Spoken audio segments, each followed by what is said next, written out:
Welcome to TG now. GHMC వ్యాప్తంగా seasonal వ్యాధులు ప్రబలకుండా ముందస్తుగా విస్తృత చర్యలకు జీహెచ్ఎంసీ పెద్ద ఎత్తున అవగాహన కార్యక్రమాలు చేపట్టింది. ముఖ్యంగా వర్షాకాలంలో వచ్చే కొత్త నీరు వలన దోమల నివారణకు ప్రత్యేక చర్యలు తీసుకుంటున్నారు. పాఠశాల విద్యార్థుల నుండి పెద్దల వరకు దోమల వలన వచ్చే వ్యాధులు, వాటి నివారణకు ముందస్తుగా తీసుకోవాల్సిన చర్యలు, వ్యాధి ప్రబలినప్పుడు తీసుకోవాల్సిన జాగ్రత్తలు, నివారణ చర్యలపై నగర ప్రజలకు ఇంటింటికి వెళ్లి అవగాహన కల్పించేందుకు క్షేత్రస్థాయి అధికారులు, సిబ్బంది విశేష కృషి చేస్తున్నారు.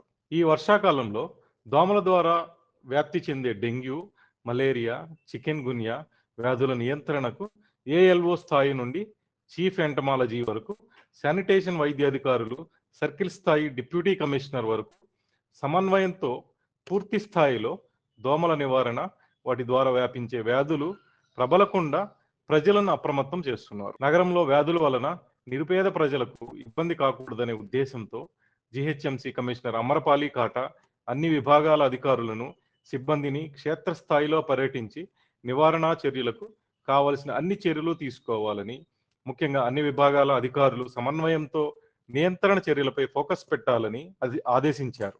కమిషనర్ ఆదేశాల మేరకు అన్ని విభాగాల అధికారులు సమన్వయంతో క్షేత్రస్థాయిలో పర్యటించి యాంటీ లార్వల్ ఆపరేషన్స్, ఐఈసీ కార్యక్రమాలు, దోమల ఉత్పత్తి అయ్యే హాట్స్పాట్లపై దృష్టి సారించారు. అంతేకాకుండా నీరు నిల్వ ఉండే ప్రాంతాలైన నాలాలు, కుంటలు, చెరువుల అంచుల్లో నూనె బంతులు వేయడం జరుగుతున్నది. దోమల వలన ప్రబలిన డెంగ్యూ వ్యాధి ప్రాంతాల్లో స్పెషల్ డ్రైవ్లు నిర్వహిస్తున్నారు. ప్రతి శుక్రవారం డ్రైడేగా పాటించి ప్రభుత్వ, ప్రైవేట్ పాఠశాలలో దోమల నివారణ, వచ్చే వ్యాధులపై సర్కిల్ పరిధిలో గల ప్రతి పాఠశాలలో విద్యార్థులతో పాటు బయాలజీ టీచర్లకు పూర్తి స్థాయిలో ప్రదర్శన ఇచ్చి నివారణ చర్యలపై పూర్తి స్థాయిలో అవగాహన కల్పిస్తున్నారు. అదేవిధంగా మొత్తం 500 కళాశాలలో ఇప్పటి వరకు 232 కళాశాలలో అవగాహన కార్యక్రమాలను పూర్తి చేయడం జరిగింది. మిగిలిన పాఠశాలలో, కళాశాలలో వచ్చే వారంలో అవగాహన కార్యక్రమాలు పూర్తి చేయనున్నట్లు అధికారులు తెలిపారు. జీహెచ్ఎంసీ వ్యాప్తంగా 4846 కాలనీలు ఉండగా ఏఎల్ఓగా పనిచేసే సిబ్బంది మొత్తం 2400 పైగా ఉన్నారు. ఒక్కొక్కరికి జనాభాను బట్టి 2 నుండి 3 కాలనీలకు బాధ్యులను చేసి కేటాయించిన కాలనీలో దోమల నివారణ, దోమలు పెరిగే ప్రదేశాల్లో దోమల ఉత్పత్తి కాకుండా నిరోధక చర్యలు, ఇంటింటికి వెళ్లి అవగాహన కార్యక్రమాలను చేపట్టనున్నారు.